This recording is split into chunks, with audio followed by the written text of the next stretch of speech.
29টা বছর এরকম জজদের দুয়ারে দুয়ারে আমার এখনো মনে আছে জজ কোর্টের বারান্দায় আমাকে নিয়ে টিটকারি মারা হয়েছে। আমি দেশবাসীর কাছে আবারও কৃতজ্ঞতা জানাচ্ছি এবং আদালতের প্রতি সম্পূর্ণ শ্রদ্ধা রেখে আমি জানাচ্ছি আমরা নিশ্চয়ই আবার আমরা বিচারটা পাবো। আমরা সালমান শাহকে পাবো না, কিন্তু তার উপরে যে অপবাদ আছে সেই অপবাদ থেকে দায় মুক্তি আমরা পাবো, সেটাই আমরা চাই। সালমান শাহ আত্মার মাগফিরাত কামনা করি এবং তার সঙ্গে যে বাচ্চাগুলো মারা গেছে তাদের আত্মারও মাগফিরাত কামনা করি। বাংলা চলচ্চিত্রের কিংবদন্তি নাম সালমান শাহ। 90 দশকের এই জনপ্রিয় নায়ক আজও কোটি ভক্তের হৃদয়ে বেঁচে আছেন। কিন্তু 1996 সালের 6 সেপ্টেম্বর মাত্র 25 বছর বয়সে হঠাৎ থেমে যায় সেই উজ্জ্বল জীবন। তখন বলা হয়েছিল তিনি হত্যা করেছেন, কিন্তু সালমান শাহর পরিবার সব সময় বলে এসেছে এটি আত্মহত্যা নয়, এটি হত্যাকাণ্ড। কিন্তু 2025 সালে এসে এবার যেন সত্যের উন্মোচনের নতুন দরজা খুলে যাচ্ছে। আদালতের নির্দেশে সালমান শাহ হত্যা মামলা পুনরায় তদন্তের নির্দেশ দেওয়া হয়েছে। তার মা নীলা চৌধুরীর রিভিশন আবেদন মঞ্জুর করেছেন আদালত। এরপরই সোমবার মধ্যরাতে রমনা থানায় হত্যা মামলা দায়ের করেন সালমান শাহর মামা আলমগীর কুমকুম। মামলায় প্রথম আসামি সালমান শাহর স্ত্রী সামিরা হক সহ আরও বেশ কয়েকজন প্রভাবশালী ব্যক্তি। সালমান শাহর মা স্পষ্ট করে বলেছেন, আমার ছেলের হত্যাকারীরা এবার আর কেউ পার পাবে না। তাহলে প্রিয় দর্শক, আসুন এবার দেখে নেওয়া যাক সালমান শাহর মা লাইভে এসে কি বললেন। আমার প্রাণপ্রিয় দেশবাসী, সারা বিশ্বে যত সালমান শাহ ভক্ত আছেন, সব সালমান শাহ ভক্ত, সালমান শাহ প্রেমী দেশবাসী সবাই কাছে আমি কৃতজ্ঞ। আমরা 29 বছর যার জন্য আমি এত কষ্ট করেছি, আমার স্বামীর প্রত্যাশা করতে করতে মারা গেছেন।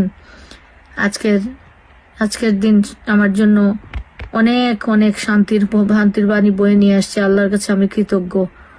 এর মাঝখানে কত আত্মীয় স্বজন অশান্তি পেয়ে পেয়ে চলে গেছে দুনিয়া থেকে। সবার আত্মার মাগফিরাত কামনা করি। গতকালকে আমার খালা মারা গেছেন, যিনি খুব কাঁদতেন সালমান শাহ মামলার জন্য, খুব দোয়া করতেন, তার খুব আদরের ছিল সালমান। কালকে মারা গেছেন রাত্রে, আজকে এখন দাফন হবে। আমি মানসিকভাবেও খুব দুর্বল হয়ে আছি এবং কি বলবো, আমার মনটা খুব অশান্ত। আজকের দিনের জন্য আমি আল্লাহু আকবার এই জন্য বলেছি, আল্লাহ আছেন, প্রমাণ হয়েছে। 29 বছর আমরা আন্দোলন করার পরে আজকে আদালতে আমি মহামান্য আদালতকে অনেক অনেক শ্রদ্ধা সম্মানের সঙ্গে জানাচ্ছি, আল্লাহ তাকে দীর্ঘজীবী করুন এবং এরকম জজের দ্বারা যেন ন্যায় বিচার আমরা আরো পরবর্তীতেও পেতে পারি। 29টা বছর এরকম জজদের দুয়ারে দুয়ারে আমার এখনো মনে আছে জজ কোর্টের বারান্দায় আমাকে নিয়ে টিটকারি মারা হয়েছে। জজ সাহেব আমার কাছ থেকে কথা শুনছেন সেই মুহূর্তে পিপি আবু আবদুল্লাহ আমাকে নিয়ে যাতে কথা না বলতে পারেন, 5টা বেজে গেছে, 6টা বেজে গেছে, কোর্ট বন্ধ করতে বলে দিচ্ছেন। আবার অ্যাসিস্ট্যান্ট পিপি যিনি ছিল হিন্দু একজন ভদ্রলোক, শাবনুরের ছবি দেখতেছে আমার পাশে, আমার কোর্ট চলছে সেখানে তারা ছবি দেখতেছে। এরকম অনেক কিছু করা হয়েছে। এত সাজানো আত্মহত্যা মামলাটা আল্লাহ যে কবুল করেছেন এবং মাননীয় আদালত অনেক সুন্দরভাবে তার কারণগুলো তুলে ধরেছেন। আবার নির্দেশ দিয়েছেন যেটাকে হত্যা মামলা হিসাবে গ্রহণ করা হয় এবং সেটাকে যেন চালু করা হয় অনতিবিলম্বে।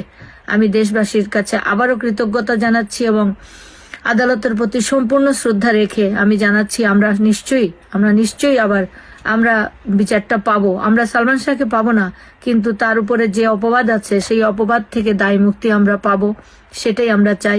সালমান শাহ আত্মার মাগফিরাত কামনা করি এবং তার সঙ্গে যে বাচ্চাগুলো মারা গেছে তাদের আত্মারও মাগফিরাত কামনা করি এবং সালমান শাহর একা বিচার আমি চাইনি।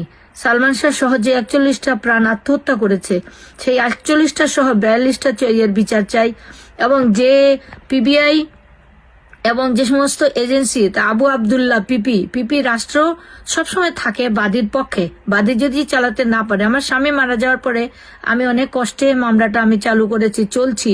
এটা আমি রিভিশন দাখিল করেছিলাম এই মামলার জন্য, যাতে মার্ডার মামলা হয়।